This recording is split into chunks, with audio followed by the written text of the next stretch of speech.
We close tonight in a Virginia boatyard where a historic yacht used by 8 presidents of the last century is rotting away. Paula Reid has the saga of the Sequoia. For more than 40 years, it was the floating White House. U.S. presidents going back to 1933 boarded the Sequoia to get away. Here's Herbert Hoover with a sailfish he hooked on board, and FDR with a smaller catch. Nixon used the vessel the most for recreation, but also for important business.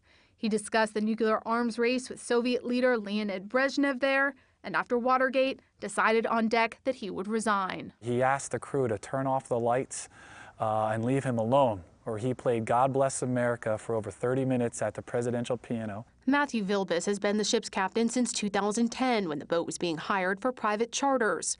He says ownership of the Sequoia has changed hands several times since 1977, when President Jimmy Carter decided the government no longer needed a high-maintenance luxury yacht and sold it. I think it's very beautiful, but I'm glad I, as a taxpayer, no longer have to help support it. The ship puttered along the Potomac in retirement until a few years ago when she was hauled out of the water for maintenance. That's when the saga of the Sequoia ran aground. Slowly, with each passing season, she withered. We need to protect it immediately and get it through the winter. The Sequoia has been marooned in dry dock here in Southern Virginia for 2 years.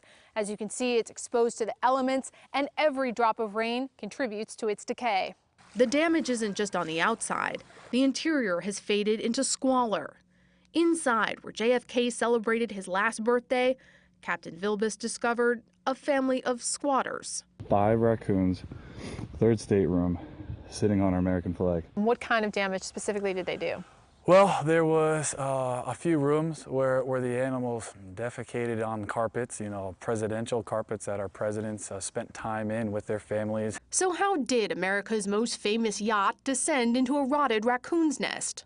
During the past several years, the Sequoia has been at the center of a contentious legal battle to decide its rightful owner and who should bear the cost to repair it. Last month, a judge ruled a company that has already sunk a fortune into the ship could purchase it for $0. But the company is now arguing this boatload of troubles is worth millions less than zero.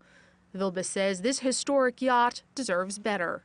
I spend hours, days, evenings with and without family on board. When you spend that time on her, you know, it becomes an extension of yourself. The captain is determined to see the Sequoia sail again once the litigation is settled. But he says it will take more than money to return this landlocked and lonesome ship to its former glory. The restoration of this vessel at this point is going to take 15 to 20 shipwrights trained in classic wood building, 10,000 plus hours. The plan is to bring the Sequoia up to Newport, Rhode Island to begin restoration, a process that could take up to 3 years. Paula Reid, CBS News, Deltaville, Virginia.